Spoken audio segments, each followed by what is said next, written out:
City Council. May we have the roll call, please? Mayor, I'm just waiting for GTV6 to catch up with us. Okay. Council members Agajanian, Present. Devine, Here. Garpetian, Here. Najarian, Mayor Sinanian. Here. May we have the report, please? Agenda for the October 2nd, 2018 special public meeting of the City Council was posted on Friday, September 28, 2018 on the bulletin board outside City Hall. Before you is Director of Community Development regarding planning workshop regarding updates to the downtown specific plan. One A is a motion providing additional direction to staff. Yes. Mr. Mayor, yes, Mr. Mayor, members of the City Council, I'm going to ask Bradley Calvert to come up to the podium and present you with a number of slides that will take you through, it's more of a workshop this afternoon, take you through the downtown specific plan and as you all had requested, to come to you to really understand what the council's vision ultimately is regarding the downtown specific plan. And so we have a number of slides here this afternoon that Bradley will take you through, and hopefully at specific intervals we'll be able to stop and get some feedback from you in terms of what your thoughts are, and ultimately have some level of consensus for staff to be able to go and put a plan together and bring it forward to the City Council later this year and into next year. With that, Bradley. Great, thank you. Good afternoon, Mayor, Good afternoon, council sir. members. As mentioned, we are here to conduct this workshop to better understand council's vision around the downtown specific plan. One thing we'd like to keep note of is we really want to keep this at a high level. We want to understand your vision when it comes to aesthetics, character, design, what it is you're looking for from downtown and future development. At future meetings, we will return to kind of better understand how this impacts things like development standards. And when I say development standards, I mean heights, FARs, those more technical elements. But today we're really going to focus on vision. And what we want to do is kind of run through some examples of what's been built in Glendale recently, and also what are some alternative ways to achieve some of those same objectives. And that could include design, massing, scale, public open space. Before we get into that, I would actually like to turn this over to our principal planner, Velia Zematitis, so she can kind of give you an overview of what our scope of work is, the timeline, when you can expect to see us again with more work products from this. Thank you. Mayor Sinanian, council members. Start that. Again, just to briefly go over, the purpose of today's workshop is an overview of the scope of the work, a discussion of key topics and issues. It is primarily to obtain the council's consensus on your vision for the downtown specific plan, and we'll conclude with the next steps. Just to give you a brief background, in May of this year, City Council extended the downtown specific plan moratorium on mixed use and multifamily residential projects. This moratorium is set to expire next year on March 23rd. Also this year in July, the council approved the contract for the DSP update proposal with CityWorks. We have Lisa Padilla here as our consultant, as well as Patricia Smith, and also Chris Agardi from the city's urban design studio as well. And again, this is just today's workshop is to provide that high level input and that policy direction for the proposed changes. City Council's timeline we have set forward is essentially to have the workshop today, to also have a meeting with the stakeholders group later this month, and to come back with the preliminary concepts in late November, to continue working on the drafts and the amendments, the actual language, and bring back the text amendments to you as a draft proposal in early January. Then bring that to both the Planning Commission and the Design Review, and ultimately coming back before the City Council tentatively on March 12th, and this would be just a few weeks shy of the conclusion of the moratorium, the expiration of the moratorium. In regards to the scope of work, staff is now going to be examining and looking at such things as floor area ratios versus density. We will be looking at height and stories and averaging, lot coverage, the setbacks, unit mix and sizes. This particular PowerPoint presentation, as we'll go into greater detail, and we would definitely like to see council's direction would be in regards to the style, the scale, and this would be in regards to separation and modulation of buildings, materials, the street level character, as well as details. And lastly, landscaping, hardscape, and utilities. This would be then reflected in Chapter 4 of the downtown specific plan. So we will be concurrently taking in your input and then modifying Chapter 4 of the downtown specific plan for urban design. The Chapter 5 of the downtown specific plan deals with parks and open space. And in this particular instance, we will be looking and analyzing the existing standards and guidelines, such as for sidewalks and streetscapes, for plazas, for courtyards and paseos.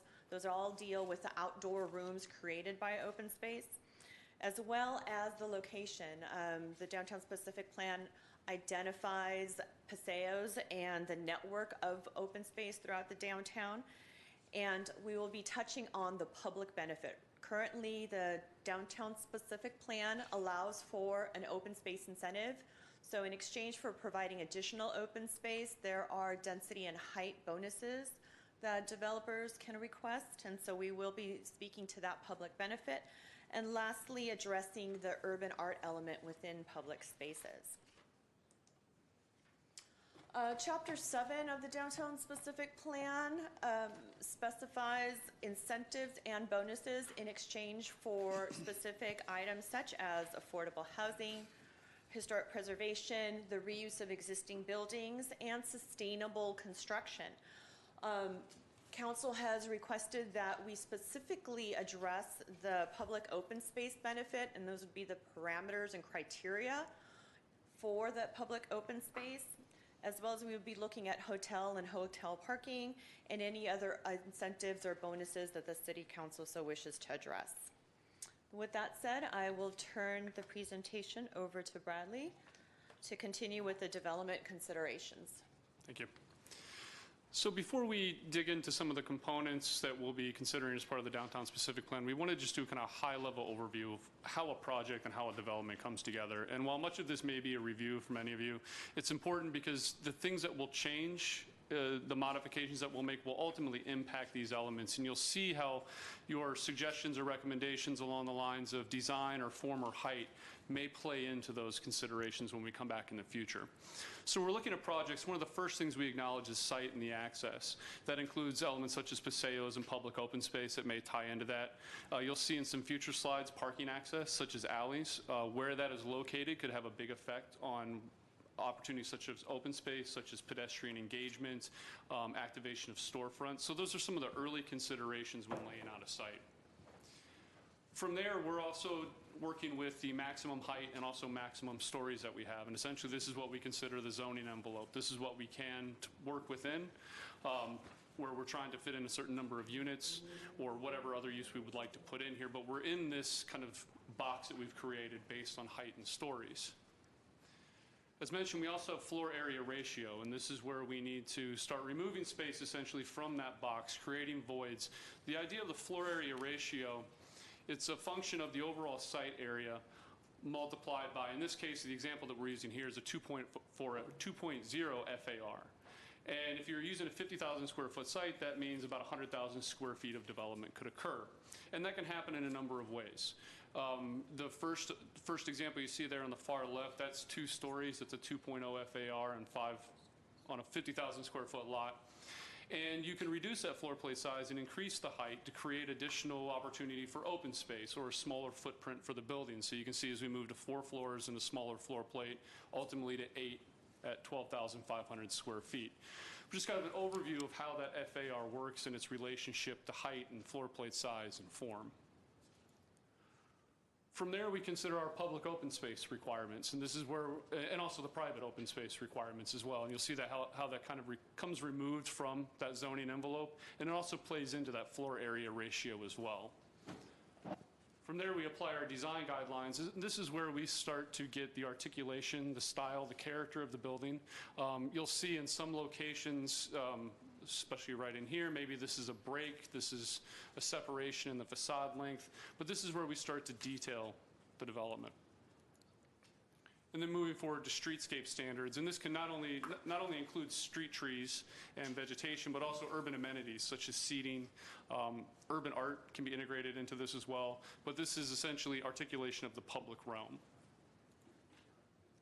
And as mentioned earlier, we do have our incentive standards. So we can see an increase in height, we can see an increase of density for, in this case, it could be affordable housing, but also public open space, and how we displace that area or provide an incentive for additional height and additional density in order to get that public open space.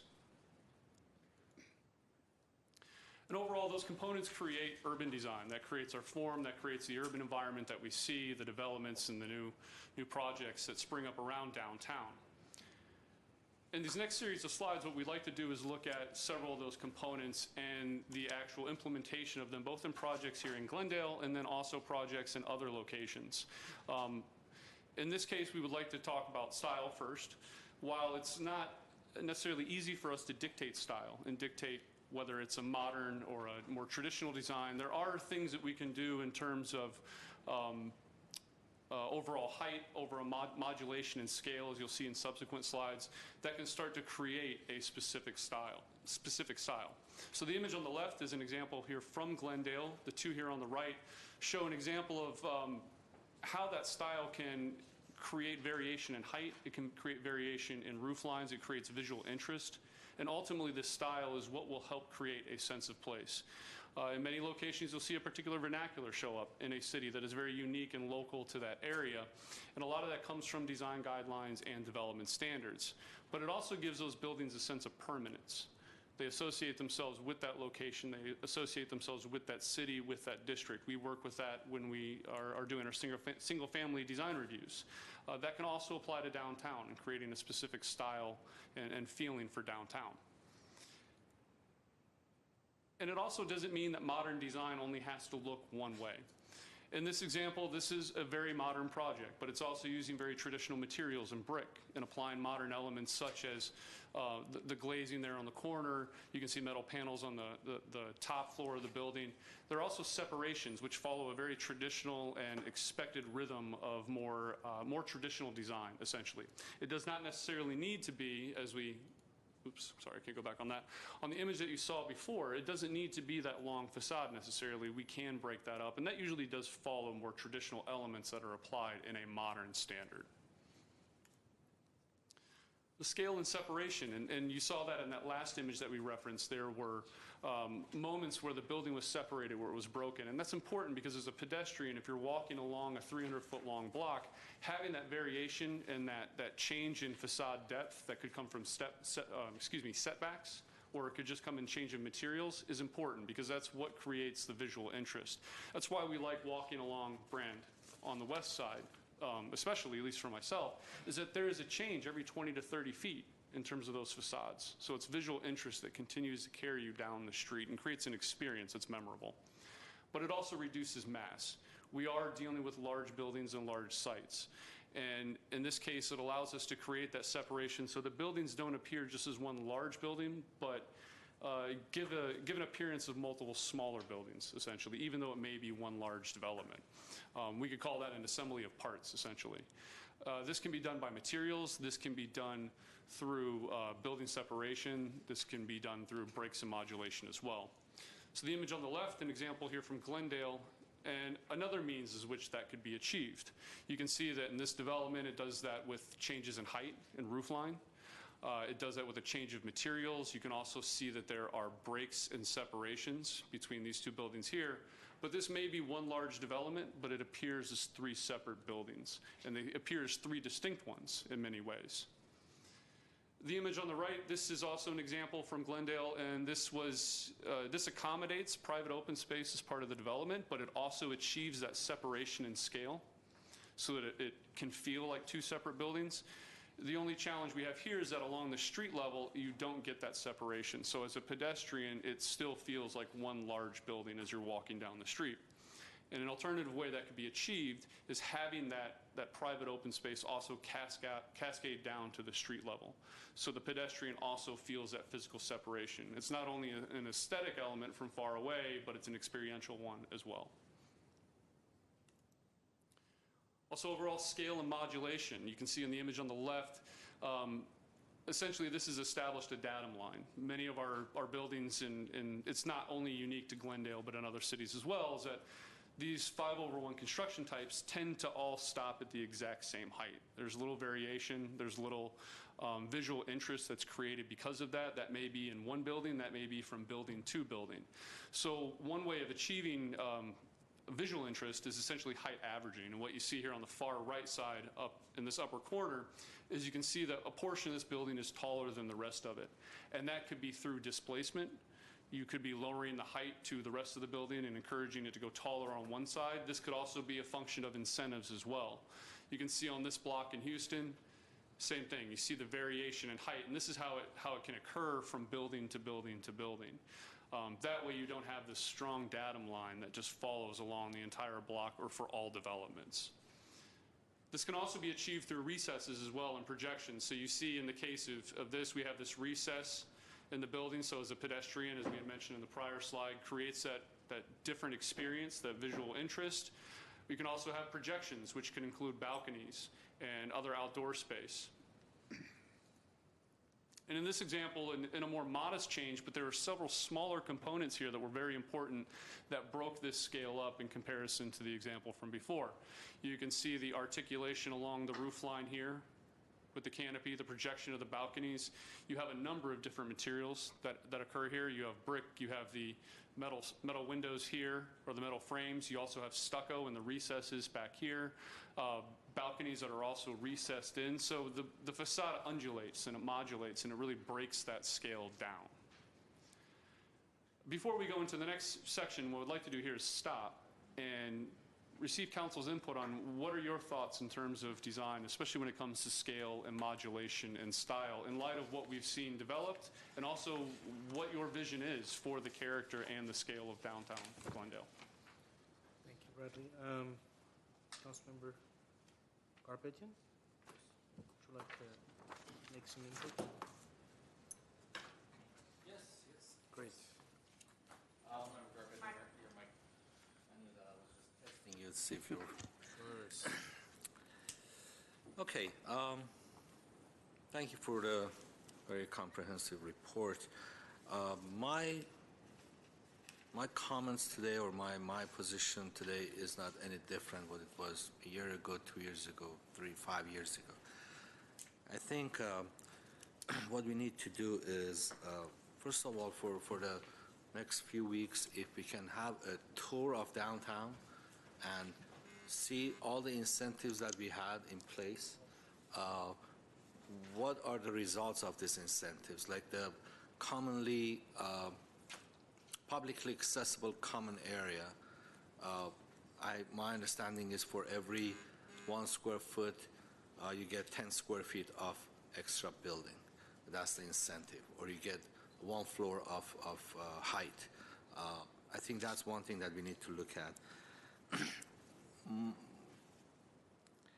I have so many notes in here. I think that incentive has to go away, because I did not see the results of providing extra publicly accessible open space. I cannot tell where they are when I drive around the neighborhood or in downtown. I want to know what the private open space laws are for the downtown specific plan. I think that's important as well. You had those, in one of your slides, one of the buildings on Central, we talked about breaking in buildings. I think that the ground level should be very attractive. And I'm going to make Americana an example. Americana is the same height as the rest of the downtown. But if you look at on Brown side, the design, the difference in design on different buildings, the color combination, the style of the buildings are not the same.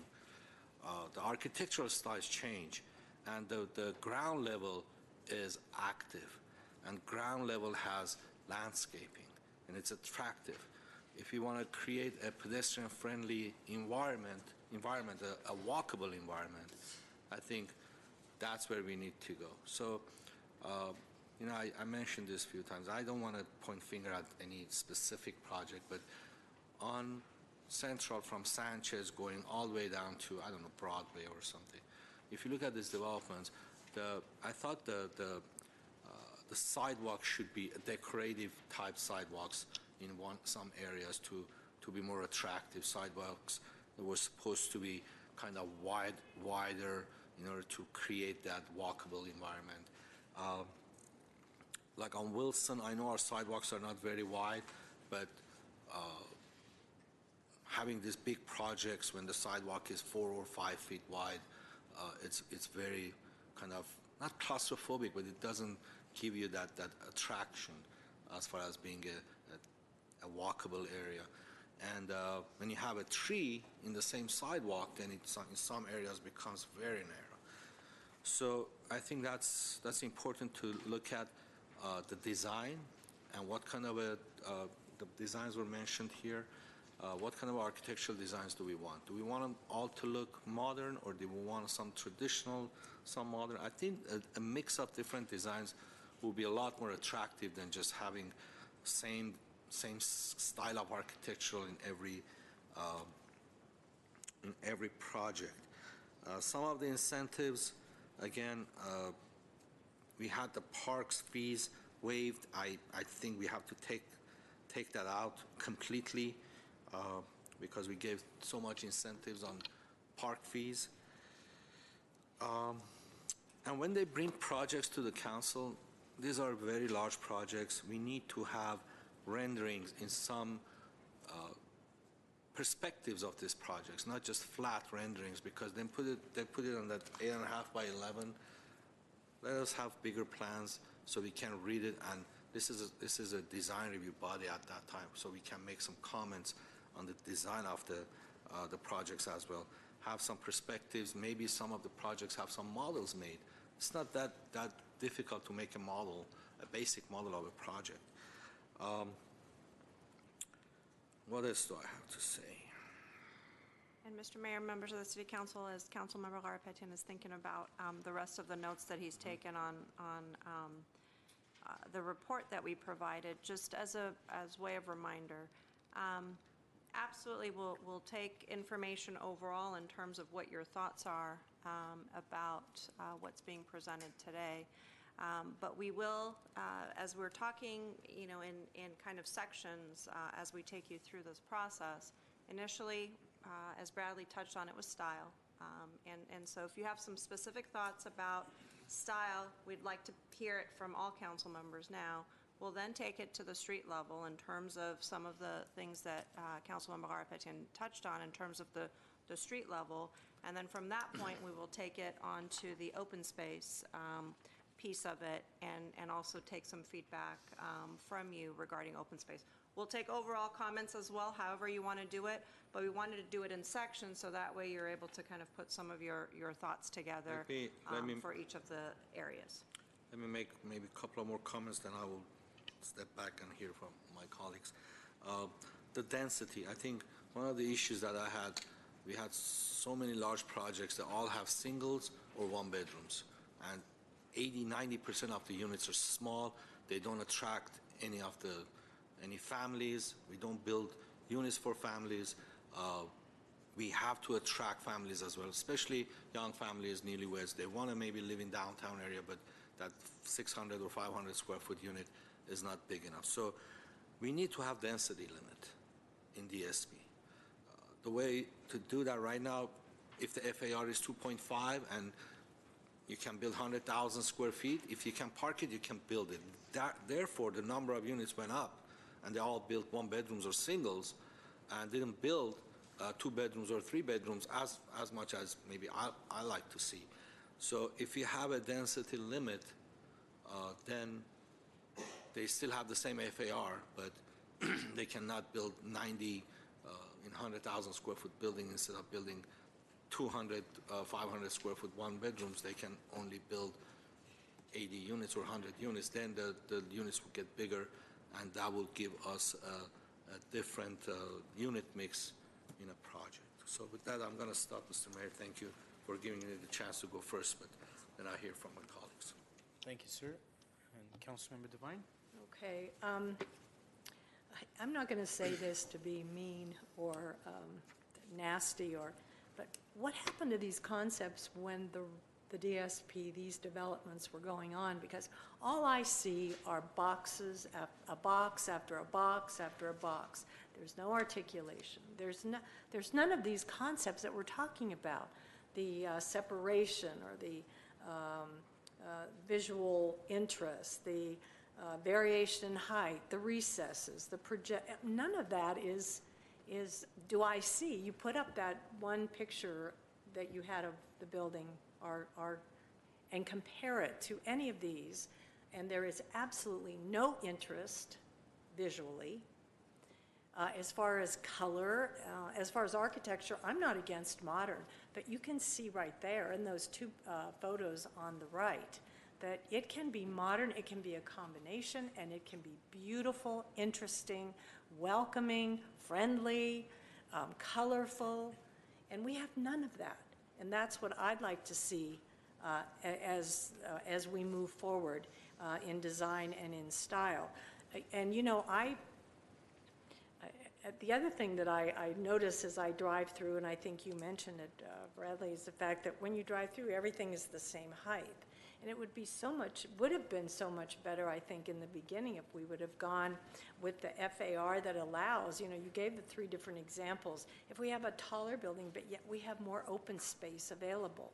You know, we've made room for that, you know, we've displaced the area of the building, and we have more space for greenery and open space. I don't see that in our downtown at all. And there was another thing, or like, and I guess you don't want to hear about Paseos, I'll get to that one later, but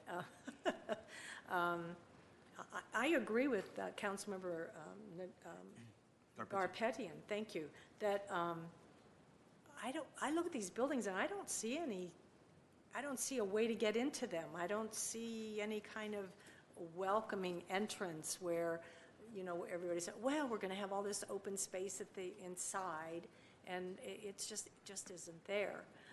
So I would encourage in the future different styles. I would encourage different heights. I would encourage window patterns. I know there was one occasion when the architect was here and he was doing horizontal windows, and I said I would like to see those windows vertically, and it was like I was trying to design the building. But it was like, but you know, you want to create some interest, and you want the buildings to be compatible with the area, but still, I mean, it can be done, and it can be done so beautifully.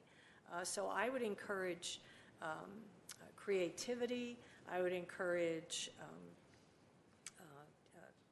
you know, using some of these concepts. I read this and I thought, wow, you know, where were these when all these other designs were coming in? So that would be my vision for the future, for the yeah. And I'll get to the open space later. Thank you. Thank you, Councilmember Devine. Councilmember Najarian?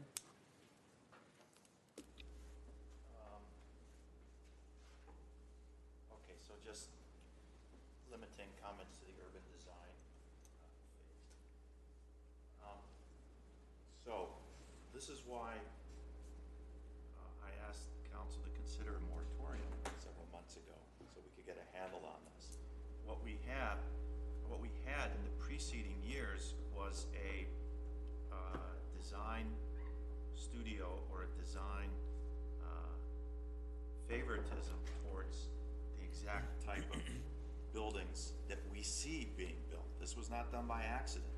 This was very much driven by our planning director. And I absolutely hate Central Avenue from Sanchez all the way down to Broadway, with the exception of there's one building that's got a little bit of flair to it. Is it the Hamilton? Harrison. The what? Harrison. And it's basically, you know, how is that building different? It's got a little bit of articulation. I think the storefronts are a little more inviting. That's the same height. I'm sure the density is the same. But that is much more appealing to me than the Altana.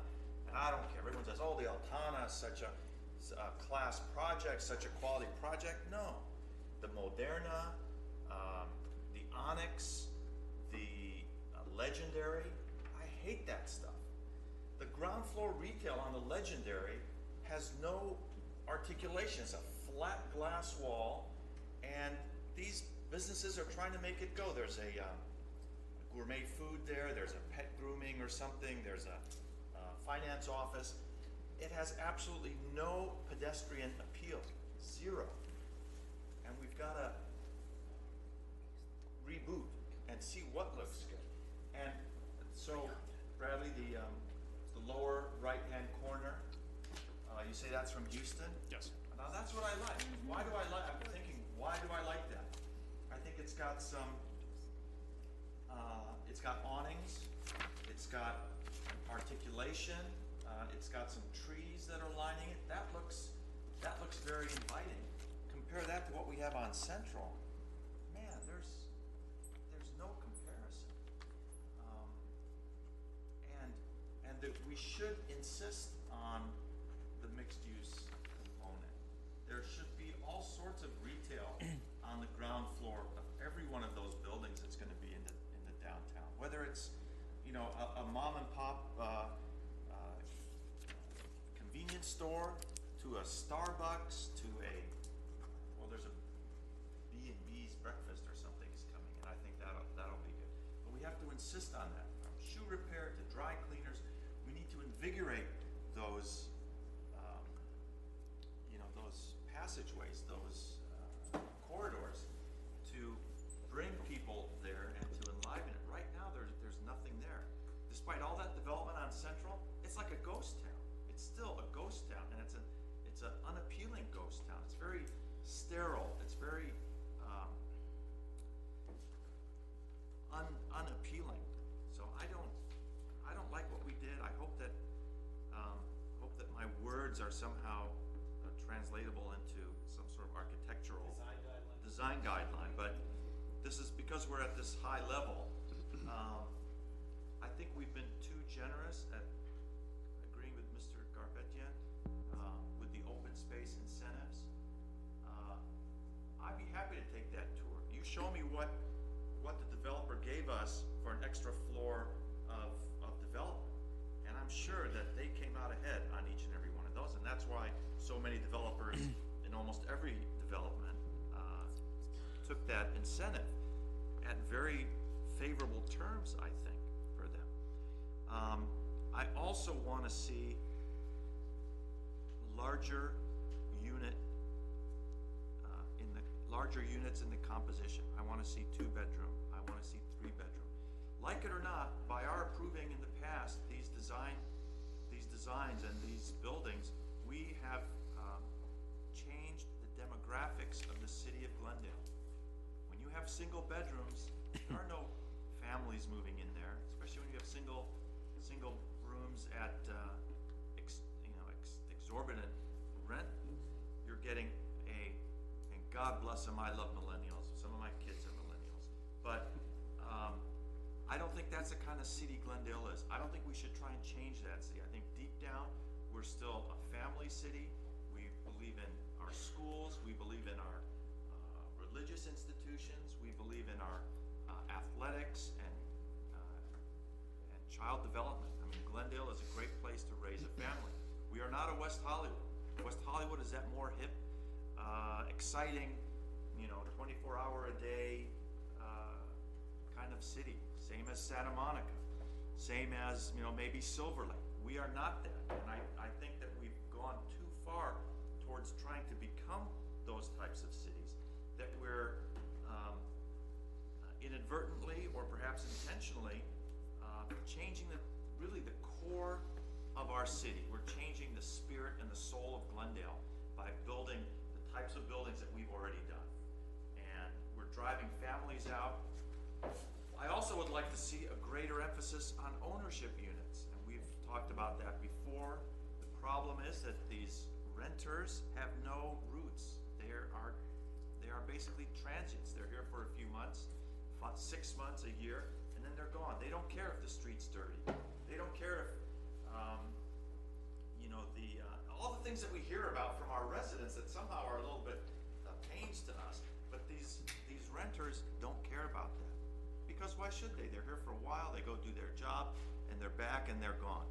We need stakeholders. We need people in the city that care about the way the city looks, the way the police respond, the way that our streets are clean, the activities that we have, and I don't see that in the current direction that we're going.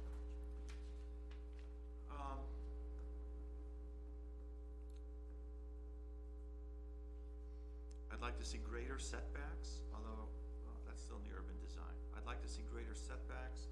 I'm not totally in love yet with this first floor, what do they call them? I don't want to call it a stoop, but the units that open up directly into the sidewalk area. We've got some of that along Orange Street and along Central as well. I think that's a little bit weird. I don't know. I mean, just the way it is. I'd rather see retail on that first floor, no matter what.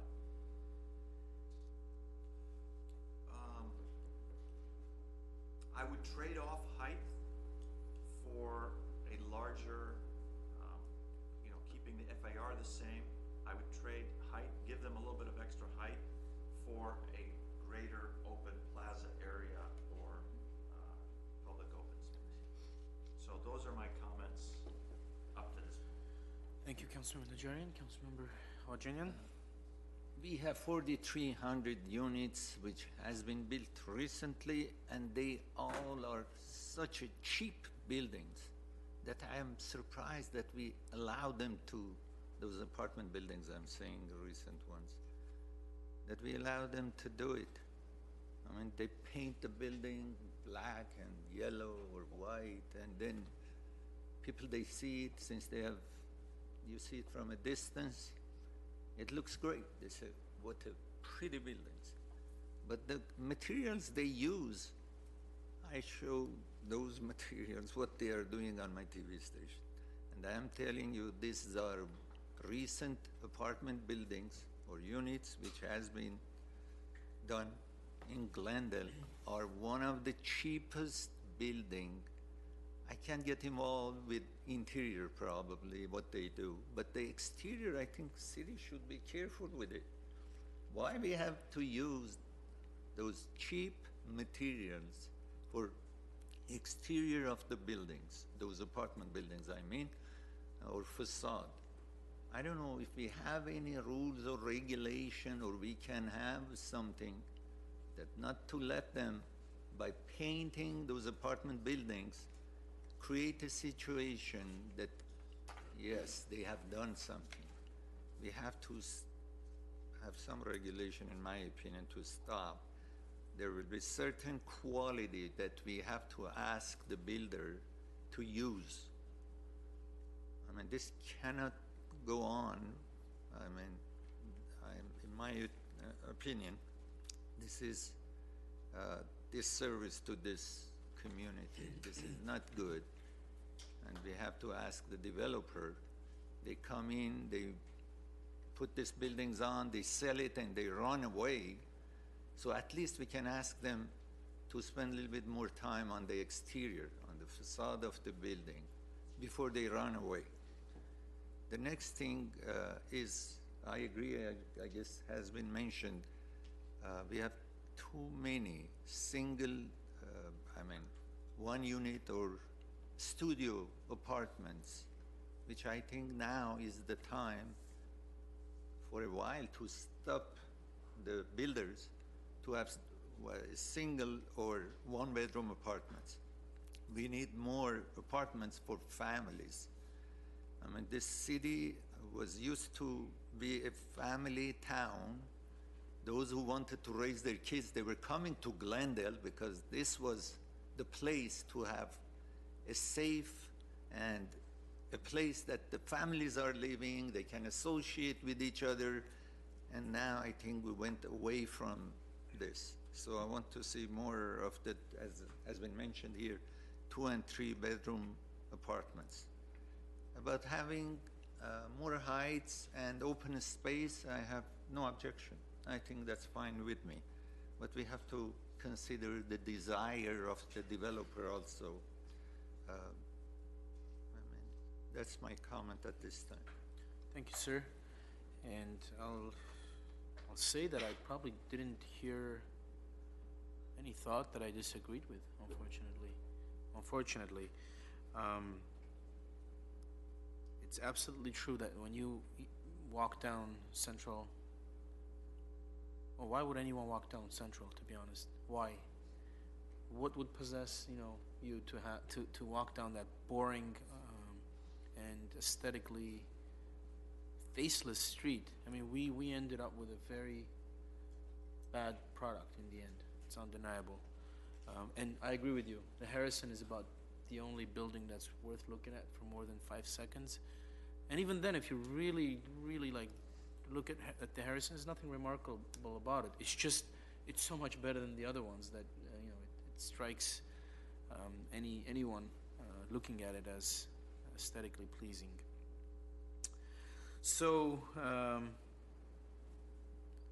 yeah, I don't see that happening in Glendale for a long time again, because I don't think that whole plan was very well thought out, and I don't think we got good advice, to be honest. I agree with my colleagues about larger units. Yes, the new buildings, to the extent that any new building is ever proposed, would have to consider sort of Glendale's character and how we view it, and how we want, what our vision of Glendale is. I think the height, I'm also very open to the greater height, so long as there are greater setbacks. One of the reasons you would never walk down Central is because you're walking on this narrow sidewalk. It's not a really pedestrian street. It's not inviting. You have to have broader sidewalks, especially those central streets in an urban environment have to have broad sidewalks. So greater setbacks, and if that's the case, then you won't be worried about the extra height on the building itself, because if you have the broader public plazas and the greater setbacks, then it doesn't really present a problem. Whereas you can have 5 or 6 story buildings, but if they're so close to the street, you do get that tunnel experience. You feel like you're walking through a tunnel. And again, when was the last time you saw anyone walk down Central? And the same pretty much can be said about Orange. And I will personally not support any building that comes to council that doesn't have a very healthy setback. And I know that this argument has been made to me in the past by staff saying, well, then you'd have these jagged edges, you'd have this, buildings protruding out, buildings set back. It's okay. Let's start now so we can start getting all these buildings back over a long period of time if it has to be. But we can't persist with what's been done in the past.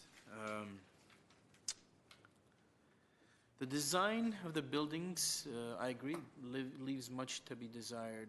It's not so, Bradley, if you could, I'm not sure if it's before or after, it seems it's like a corner building that just has a little more color. Another one? So it might be on the previous slide. Next one. So look at this. All of a sudden, this building looks a lot like that white building in the previous slide, yet the white one you just don't want to look at because you can't tell if it's from the 40s, the 50s, the 60s, or if it was built yesterday. No character whatsoever. And this building, because of some nice elements, design elements that you specifically spoke about, is pleasing. It's nice. I mean, and yes, you're right. When there was a certain vision that was being pushed. I'm not sure that it was just planning department, but it was also, I think, council had sort of embarked on that vision. And when I got elected, that was what was being pushed. And we ended up with what we've ended up with. So, yeah, I think, anyone who wants to do anything in Glendale has to really bring their A game, no cheap finishes, no unimaginative buildings that maximize the FAR and maximize the space at the expense of aesthetics. That's just not going to happen. And some of these buildings, if it looks cheap from the outside, from the inside it's even worse. I don't want to name particular ones, but when you're in there, you're amazed at how someone can build a new building and rent those units out for such ridiculous prices and have such cheap finishes everywhere. So, and we've had conversations with planning in the past. The plan that they present often to council looks very different. And then when they're completing it, you're looking at a different building. You're saying, I didn't vote for this. How could this be? There has to be a stage in the process where we can either stop them once it becomes apparent that what they were presenting to council is not what the product is, the end product is going to be. Either stop them or force them to give us what they promised. So it seems like that hasn't really worked. That hasn't been the case. And I want to make sure that there are procedural safeguards to make sure that what they present to us and what council approves is exactly what we end up getting. Some of those buildings, I'll be honest, the one on the corner of Brand and Wilson, the very modern sort of, that actually has some architectural element to it, although I don't like it at all. For a long time when they had finished the building, I kept thinking that it's not finished. I kept thinking that there's more work to be done to it. I thought they were going to paint it, or the finishing was half done, but it turned out that was actually the building. That was the design. And I think I've mentally blocked that building out of my mind. When I walk by it, I sort of deny the fact that it's there. So I don't look at it. Is it still there? It's not finished. So, yeah, it seems to be the unanimity on this council as to what our concerns are with our, I think you got a lot of feedback, right? I want to make on that first part. Can yeah. I make another comment? Councilmember Devine. This building right here on the left looks a lot like what's going up on Pacific behind the Galleria, except that one is beige or white, and it looks totally different. So I think we really missed the mark, too, on colors. I think that adds a lot of interest. Texture, as Mr. Agajanian meant, you've got to have wood and glass and stone, and there's nothing that I guess except expense that would stop an architect from using that sort of thing. But the other thing about the buildings on Central is the fact that because they are these grays and beiges, they already look like they're 20 years Yeah, old, exactly. like You they're can't tell if 20, they're yeah, from like the they're 60s. old. It's faded, it's it's kind of the colors run down, and I don't know. I don't know what happened with the designs. If they're going to choose that beige or white color, let them go with like a classic, like the Spanish style. Yes, yeah. That looks pretty. That's we understand that. But when they go modern and then they basically refuse to paint the building, it's terrible. It looks terrible. Are you sorry you asked? No, I think The next slide actually deals with materials, and this is exactly the kind of feedback that I think we were looking look for. at This so. is, I mean, Look at the difference. but it still Let me has add at least has. a couple of more comments, then we can move on to the colors. And if you go back to the photo that everybody liked, the slide, right? So this project has one thing that maybe the other ones don't, and maybe this one has a little bit of it, and it can be a lot more elaborate, is the corner piece. The corner piece has some, the corner element has a different design. When you drive by, like, I'm gonna, make Americana an example. Every building they have a corner piece that stands out and gives a different detail to the building. And when there's a mixed-use project, that the retail side can have maybe a little bit of more setback, so they can have outdoor sitting, that will create that pedestrian-friendly environment. And as far as setbacks go, I think what we do, we measure our setbacks from the curb right now, from the edge of the curb, if I'm not mistaken. Am I correct? I'm asking I think we do. In downtown area, we measure from the curb, and that's why if the setback is 10 feet and you have a sidewalk of a 15 feet wide sidewalk, then the balconies can encroach into the airspace over the sidewalk. So that's why we have some of these balconies sticking out on that project. So I think we can look into that. I don't have a problem for the setback to be on the property line in downtown areas. Most of them are that way. But if the first floor has that retail component into it, the retail can set back a little bit, has that variation to create an environment to be able to walk in and you know, and enjoy. One thing we didn't talk about was parking. Within our study, we need to study and see if the projects that were built with current parking laws that we have, are they working or not? Because I know we have outside downtown specific plan for every project. We have to provide one parking for every 4 units as guest parking. But in downtown area, it's one parking for every 10 units. So I don't know if it's working or not. I'm not saying it's not. I'm just saying this is something we need to look into and see if that component of this, because parking is part of the design element. And I think it's important to look at. And if you look at we talked about height, more height. If you go high, then your building envelope gets smaller. So you will have break between the buildings, like every downtown. The business district is the same way. You have these tall buildings, but there's a break between them and walkable areas, and people, you know, there's that landscaping, coffee shops or what have you. So it will. I'm not saying go 20 floors, but that's how it is. When you push the height down, the building gets spread out. When you squeeze the building, it goes up, one or the other. So we can look into that, but I think the tour would be very very helpful to all of us to physically see some of these buildings again and refresh our memories. And I think having better unit mix will help our school district too, because this 4,000 units, I was told that they didn't have any impact on our schools. When you build 4,000 units and it doesn't improve your enrollment in your schools, it just tells you the whole story. So with that, thank you, Mr. Mayor. Okay. Thank you, Mr. Karpetian. I'm sorry, one more thing. Sure, go ahead. Last thing is, I know we're looking at downtown, and maybe we should look into beautification of the Central Avenue. Maybe that could be part of our plan to look at, because I know we used to do that with Colorado and Broadway. I think we can look into, city looks into beautification of Central Avenue, because the sidewalks are wide, it's already there. And one last thing, the very last thing is, some of these buildings, they have landscaping that it's under the building, and it's in a planter box.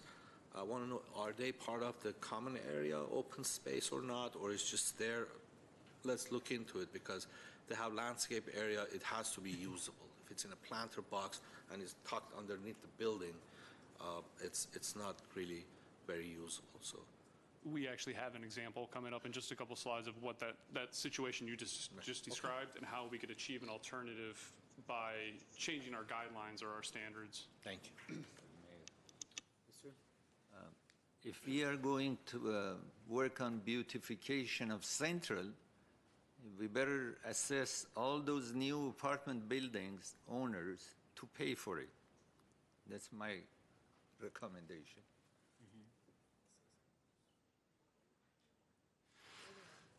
So a number of you have actually jumped out far ahead of some of the slides I already have in here, which is great, because it shows that you guys obviously, or the council members have obviously thought about some of the things that we are bringing to you, which we definitely appreciate. And a lot of your comments are actually very relative to what we have in the slides, especially materials. What we've seen in the example to the left here, and then the examples on the right, the idea that at the street level, it should be a human scale material. And that could come via brick, it could come via any other form of masonry, but if you look at the image on the bottom right, it can also come from modern materials. We can still achieve that same human scale, and that is important in terms of a pedestrian and being able to relate to that environment that they're walking in. They feel like they're in a room, if you will, not kind of lost in space of a blank wall as you see on the left, or not being able to relate. There's no storefront there. The material, the panels of that are very large. It's hard for the human skill to relate to that. So there are things that you can do in terms of standards of saying that below a certain elevation, a certain scale of material needs to be applied. And above, yes, you may use a larger scale material such as metal panels or stucco. And an example of that street level is, again, this kind of mix of materials. You see the wood paneling there. You do see some stucco, but you also see the railings and the doorways and the entries at that human scale. And really, these next number of slides before we go into open space really deal with that street level character. In this case, we're looking at active frontages and uses. We want transparency, which we have on the left. So I want to interrupt you for a second. So that lower right side corner, that it seems to be some kind of a food or beverage place. Yeah. And I don't know how many times I've had conversations, I'm not going to name names, but staff, about the building should have these folding walls where you have, I don't know, what do they call them, French doors or French, whatever, something. You know what I'm talking about, that. So that you have that kind of capability. And I don't think any of our buildings ended up with that, right? None. Not in the newer, there are some down near the Americana that do have some different openings, Yeah, but different those style, not just storefront glazing. Those aren't, Yeah, Bakari. Bakari, okay, so, but this is the type, I mean, exactly, this is the kind of thing that should be on the first floor so that it, activates the street. It doesn't look like you're in this miserable, endless endless wall that has no depth, nothing to it. Sorry, I didn't mean to interrupt, just saw it and just struck a chord. That is a great point, because there are a number of ways that you can have that engaging storefront. It does not need to be just a standard aluminum frame glazing that is sealed shut. You can see the example in the upper right. It's the concept of kind of garage doors that fold up, the doors that open at the street level there on the right. Another example, again, kind of opening upwards. And what happens is you have that life that's going on inside that building is now spilling out into your street, and it's activating the street as well. People don't just go inside and disappear, but that life is coming out into the street level, making that an active environment. And again, that also speaks to some of the materials as well. You can see the materials in these are different. It's not just an aluminum storefront window. You're seeing wood frame. You're seeing this painted black material that gives it a different feeling as well, not just the same standard. if I can just say, we were just at the Paseo this morning, and I happened to, the Panda Inn is there in construction, and it's all closed in. And I thought, what a perfect spot for an open restaurant, that, restaurant that can open up and just lead into the Paseo, and it's just all closed. There's no way to stop that, is there? So, no, change it? No, okay, too bad. And many of these things that we are showing you really deal with design guidelines. And these are things that we want to go back and investigate. How can we make these happen based on the comments that you're giving us here today? In terms of stoops, I mean, one of the challenges we have here is that not every street can be residential or commercial just because of oversaturation and too much space. What happens is you'll end up, if everything has to be the same use, there will be vacancies because of that. So there are opportunities to have other uses, and in this case, we do have some residential. On the left is an example of a stoop here in Glendale, and you can see that wall really creates that visual separation. These units are not connected to the street. It's sort of blocked off. You have this overhang above it from the balconies above that create a darker feeling. The streetscape is very nice. You have that room enclosure from the trees, but you have these design elements that really separate those units from the sidewalk. The building becomes more of a wall, rather than in these cases, it's actually engaging, if you will. The balconies here are recessed. They only take up a portion of the facade, so it doesn't loom over the sidewalk. You have your stairs are visible. In some cases, your windows are as well. Sometimes that does create issues of privacy, but also you can elevate those entrances so that you don't see in there, and it becomes an inviting and active environment. And this actually speaks very much to these family-size units that each of you have recommended and suggested, is that if you look at a city like Vancouver, what they actually do is a lot of high-rises wrapped in townhomes. And those become some of those popular units among families because they have done a series of design guidelines and study where they found that families don't want to go up more than, say, the 5th or 6th floor of a building. It's too much time for them, especially if they have kids. So units on the lower level, whether they're on the 1st or 2nd floor or these stoop levels, can actually be very appealing to families, especially on side streets such as, I believe the one on the left there is Lexington. And there's also the component of eyes on the street. There's a social engagement factor. You see your neighbors, you see them sitting outside. In the case where there's a wall erected, you don't have that same visual connection to people. And before we go into, last slide, before we go into parks and public open space are details. The idea that we also don't have to have these large standpipes, we don't have to have these connections just hanging out onto the sidewalk, that they can be integrated. In fact, this is the building that was referenced before at Wilson and Brand, where they integrated some of these pipes into the wall, into the design, and encouraging that kind of... So they got something right. that kind of integrated design.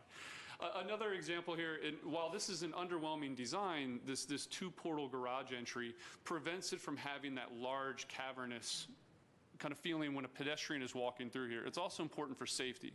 The wider that space is, the faster those cars are going to come zipping out of there and creating a conflict with pedestrians. With this two entries and you have this kind of column in the center, that encourages them to slow down.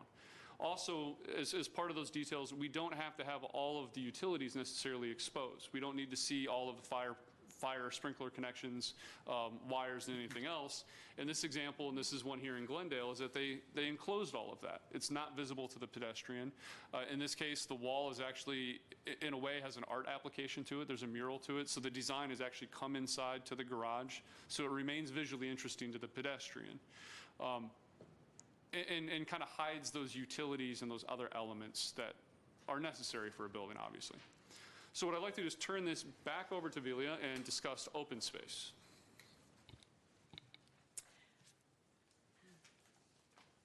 Did we go already past? Okay. Open space. Very critical topic of today's discussion, simply because there's been a number of open space comments regarding the publicly accessible open space, the amount of open space, where it's located within the building. And here we have before you just a sample condition of usable open space. Under today's code, there's been a project, for instance, proposed where they have the required publicly accessible open space along the street edge. This is showing a corner location. Just to quickly go back to the DSP, today's standards, publicly accessible open space is required for all projects within the DSP. It is a 5% minimum of the ground floor area, so they are required to provide open space. If they provide above and beyond what code is required, they do obtain or are able to request that additional open space incentive. But going back to this one, where developers have in the past provided the open space along the street edge, have counted all of the street edge between the property line and the building edge. Yet, if we really dissect the proposal and take out the driveways, the access points, the walkways leading to the units, as well as any raised planter areas, you'll notice that you are left with very little usable and meaningful public open space. So, forgive me this next slide. This would be an alternative proposal, whereas instead of having the driveway off the street, you put the driveway at the back alley. You move the building closer to the street edge. You allow for stoops to activate the pedestrian level, and then by making the lobby smaller, pushing the leasing office to the side, and then readjusting the units, you actually have, in the same amount of area, the same amount of space, by consolidating the open space at the corner, you are then able to provide a very meaningful, larger, and better activated open space for the proposal. So it's essentially the same amount of area, but by readjusting it and reorganizing the site plan, you're able to actually provide that meaningful open space I believe that the council is looking for. And if I can, why haven't we done this already? because it, well, please, would you like me to jump in? The way that the code is written, unfortunately, allows for the developers, and this is why we're coming before you, because we have to recalibrate today's standards. By recalibrating today's standards and adjusting it to require more meaningful open space, providing a minimum open space, the actual width and length, by incentivizing design guidelines for the provision and buffering and the landscaping and whatnot, you can create better open space within the projects themselves as opposed to allowing for a fragmented open space, whereas before the developers were allowed to come in and unfortunately do the minimum within the street setback and along the different sides. So again, if you're forcing, for instance, the driveways off of the alley, whereas there is no requirement or criteria to force the driveways out the alley, but allow them to actually have street access, again, you're eliminating an open space option or possibility. So we'll be dealing with that in the future? Yes. Or those kinds of guidelines? And I would say there are a number of small things. As was noted, small changes can be made to actually take all of that open space. This is about 9,000 square feet. In that prior slide, you saw how it was distributed along, and that's mainly planter boxes, or it was entries. If we limit the percentage that can be planter boxes, we may still want those. Those are still a very nice element to have in terms of articulating a streetscape, but we may not want that to equate to X percentage of that open space.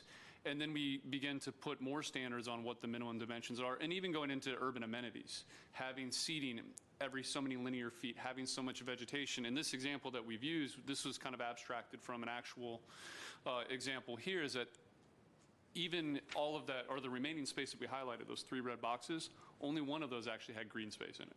The rest was all hardscape pavement. And that would be the one on the very far right there. But we can tweak those standards and say you cannot count space on egress paths. And two of these boxes actually are egress paths. They can't be open space by law. So we'll get to that in the, okay, good.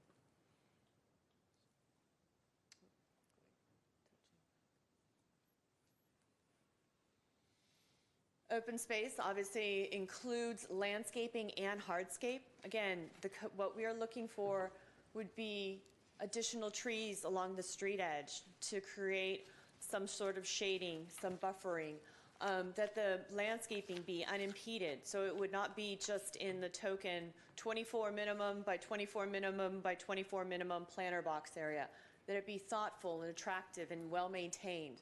So again, before you have examples of a parkway along the street edge, a wider inviting sidewalk with street trees, and an actual buffer between probably the property line and the building edge to soften that pedestrian experience. The downtown specific plan calls for courtyards, plazas, paseos, and alleyways as outdoor rooms.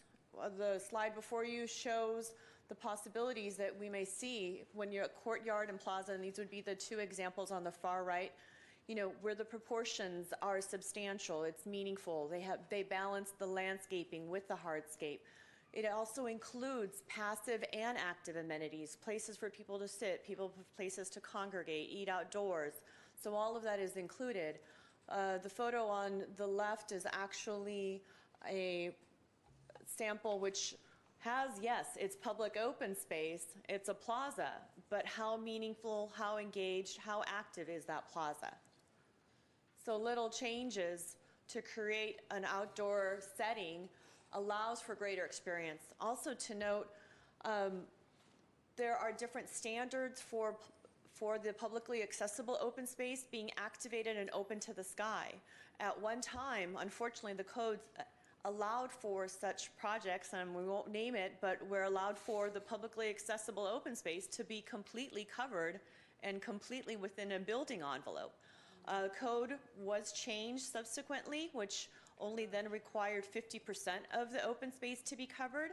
There is a possibility of requiring public open space be completely unenclosed and completely 100% open to the sky. So these would be, yes. I apologize, Ms. Councilmember Demott. I'm sorry. But, isn't that kind of what they have in front of the Galleria? They have an open space that's open to the sky? That would be open space, open to the sky. They're doing Correct. it already, yeah, okay. Noted paseos and alleyways. Again, these are items that are addressed in the DSP in terms of an open space network, where they identify existing paseos and alleyways and the potential to actually have activated paseos and alleyways to gain access throughout downtown. We'd want to see these pedestrian connections be inviting, be safe places, be open and accessible to all. Here again, you have examples on the left. I'm going to look for Bradley because I know that he knows where these examples lie, but paseos that are actually intricate within the streetscape that open up and connect street to street between projects. One you have here, which though is somewhat, again, the picture being before you is the one on the right for the Altana, which actually links Orange Street to Central and allows individuals to actually cut through the block. It is landscaped, it does have outdoor seating, but the next slide shows that what would be the potential if you were to allow two adjacent property owners to actually have an integrated paseo, whereby then you might be able to have the option of not only providing seating and landscaping, but in case there are deliveries, in case there are activities, you can actually program the paseos and alleyways. You mean next on Lex? Go back to the one that was there. So the image on the left, that's actually from Altana. It's Altana. The left side, left of the red curb. So I think in this example, this is a well-designed paseo. It's the idea that as we establish these guidelines, further develop them, encouraging coordination, requiring coordination between them so that we do have, if we go to that next image, these spaces that do read as a unified paseo. And in this case, this actually operates more like a Wooner, where cars can still access this, but this is a pedestrian connection, more or less. So there's nothing wrong with that image before. It's the idea that if something were to change in the future, that we encourage those future developments to kind of work hand in hand with what's been done there. Something like that could actually happen behind the parking structure off of Artsach, right? Mm-hmm. Yeah. The one on the lot left, yeah. And last but not least, public art. Essentially creating placemaking, you know, adapting the public art. You'll notice here that it can be both active and passive. The image on the lower right-hand side shows how you can incorporate mosaics into retaining walls and stairwells so that it creates this beautiful setting, even though technically they could just have a retaining wall and a stairwell. The image before you on the upper right-hand side is obviously from our own Museum of Neon Art, the paseo that links Brand Boulevard to the main Central Library and the Central Park.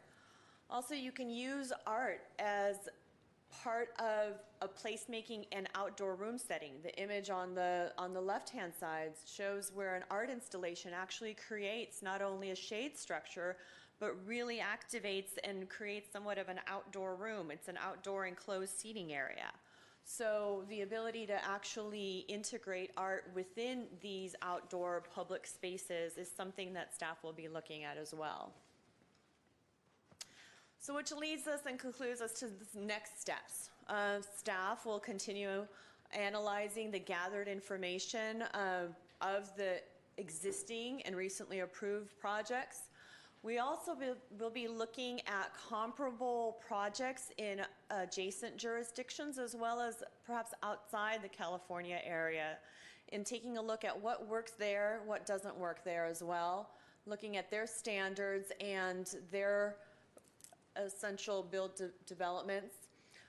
We will be taking your comments and obviously your input from today's meeting, and then looking at and identifying opportunities and concepts to change the current DSP development standards, and then obviously coming back to council with these concepts in late November. So That concludes my part of the presentation. I'd like to turn the matter over to Bradley for any last bit of comments. And I know there's quite a bit of information, and much of it has been touched on by the City Council, but I believe that we'd like additional feedback if you so wish. Yes, thank you. I think we talked about some of the projects or some of the elements that we didn't like in downtown. I want to talk about one thing that I really love, and I think this could be a good benchmark for all of us. And it's a project right across the street, huge project. It's like 240, 50 units. It starts from Jackson, it goes all the way to Kenwood, 460 West Broadway. You look at that project, it has everything that we talked about. Look at the corner piece, right? The one on Jackson's side is 5 stories. The corner is 5 stories. And it has that element that it stands out. You look at it, it stands out. It has that traditional look, but yet modern look. I don't like the red color they painted recently, but so be it. But it has the elements of brick, stucco, metal, siding, everything, the color combination. And if you go to the next corner, which is Kenwood, you see that a true publicly accessible open space. The building is pushed back. They have a really nice, I want to be fair and talk about both sides. I mean, this is a great project. It has a restaurant, what is it called? Cafe Alexia on the corner. Has outdoor seating area, and my favorite feature, a water feature in there, Mr. Sinanian. It has a water feature in there. You can, and across the street from it, I think it's a church, has this big art piece in the front. This project, it's a 4-story project all the way around, right? It's block to block, but when you look at it, it looks great. It just looks very nice because It's an earlier project. it's an earlier project. That was one of the first ones. Correct. If you, And this, And they got it right. Yes, that's right. and if you look at the trees, they planted all these jacaranda trees in the front. Also the sidewalks, they're all decorative sidewalks. They all, it's a combination of concrete and brick. The balconies are recessed within the building. They're not just sticking out like some areas it works. I mean, some of the modern designs, it works with the balconies sticking out from the, but if you look at this thing, it's just the variation in windows. Windows are recessed windows. They're not flat. They have different kinds of windows in there and different styles on their texture. I mean what do they call it? The muttons. It's just, I think this is a great project to look at and say, what a nice project.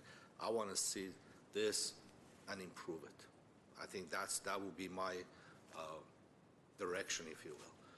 If you want a direction from me, that's what this is. I mean, you look at it, it's great. Even, especially the corner of Kenwood and Broadway. It's just awesome. And you walk around, this is a place that people can congregate, and it's an open space for everybody. So that's my 2 cents at the end, to be honest, end this thing on a positive note, if you will. So. no, and thank you. That was actually precursor before the downtown specific plan. It was the commercial mixed use and residential mixed use East Broadway district that we worked on before. So, and that was a project that we painstakingly worked with the developer to address the main Glendale library, or the main Glendale post office, to provide that open space in conjunction. So, having been the case planner for that one, I appreciate your comments. Yeah, that's great. Another thing that I want to mention is they followed the same great design all the way around. They didn't just do the facade and say, okay, the size nobody sees, so forget about it. So Jackson side and Kenwood side, they all continue the same design. So it's a great project. And that's what I would like to see. And you might have been actually on the design review board at that time when that project Well, came. I don't know. I don't remember. But it's, if not, I was there. It's because of me. No, I'm just kidding.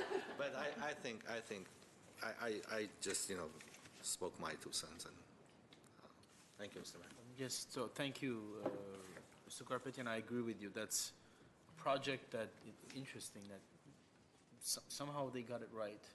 and yet it was built before DSP. And despite the fact that it is multi-story, you don't get, it doesn't overwhelm you because of all these elements that are present there. It's beige and yellow. Does it have some yellow in it? It's got red brick. Red brick?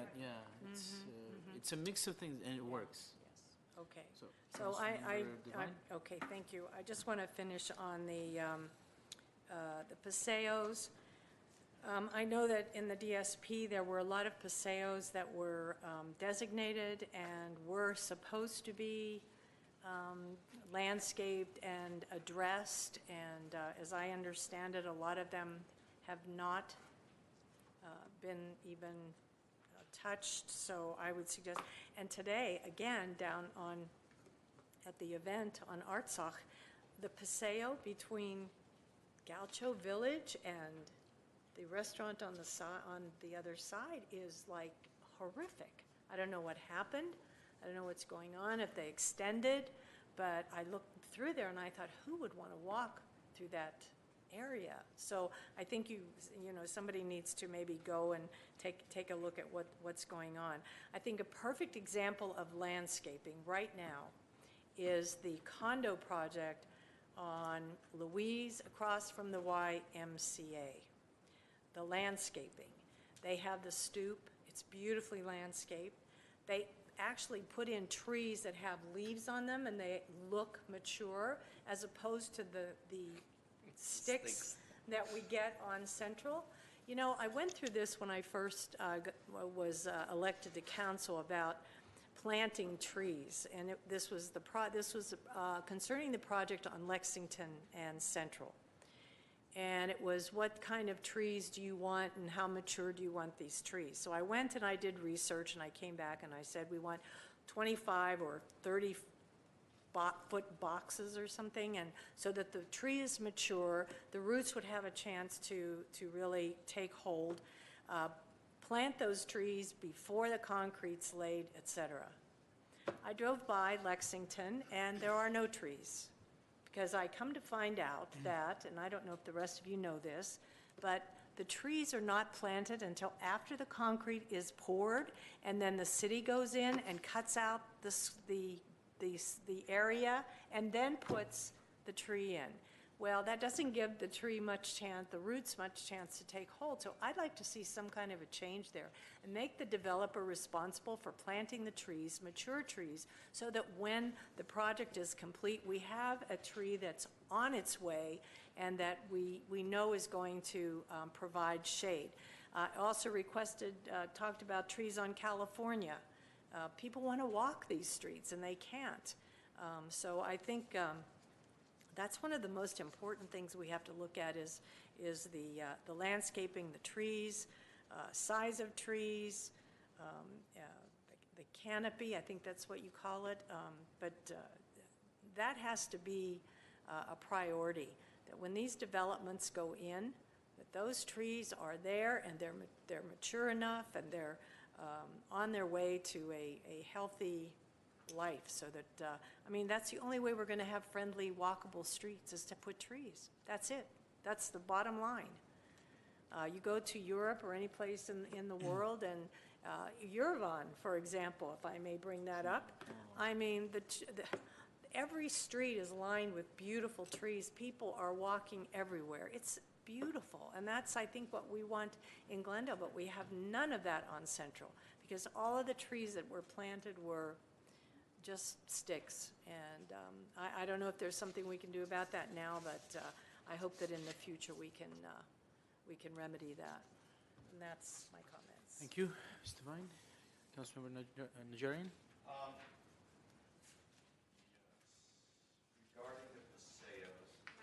Regarding the paseos, I think we have to require some extra attention to the materials used in the paseos in terms of brick or tile or something something special. It has to be something special and unique.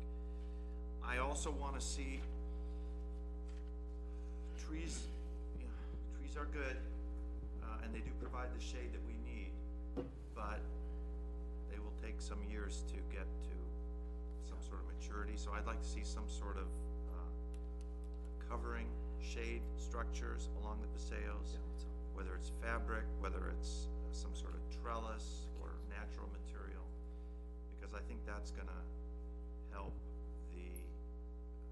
help invite the pedestrians to there. You know, 340 days out of the year, we're under a blazing sun, and I think some sort of relief from that is gonna help bring it in. And there has to be something to do along those paseos. They just can't be just a walkway. We need to have either some seating areas, water features, attractive landscaping.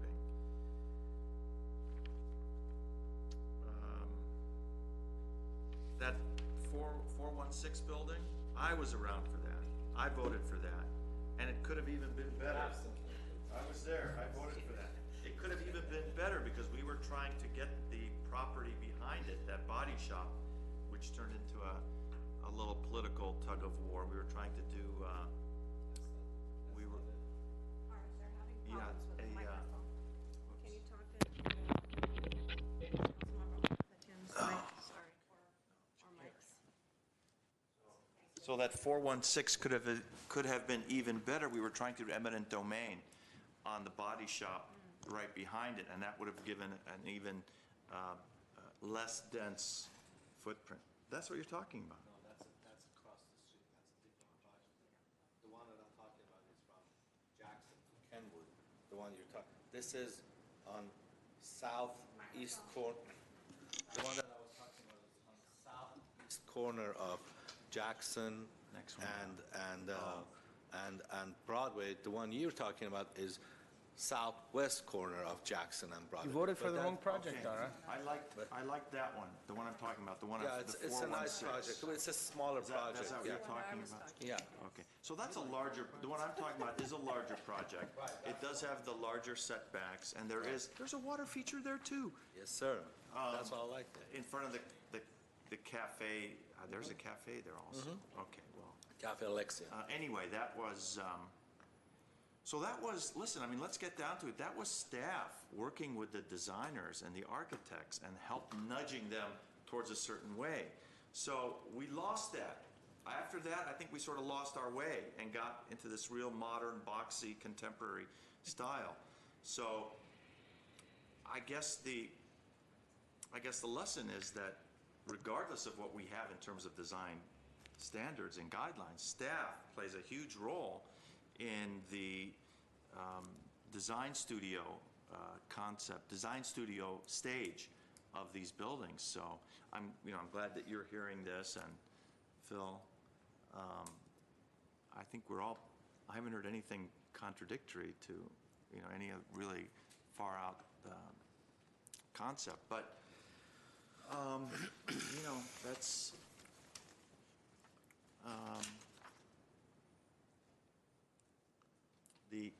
the framework where you say public art, the second to last slide, I think, is a good example of the covering, and it incorporates artwork into a shade structure, which makes that really cool and inviting, and that's what I'm all about at this point. Thank you. Yes, thank you. And Mr. Hodjan, you have anything to add? Yes. I would like to see more setbacks, and if its building will be taller, I don't mind, as has been discussed before.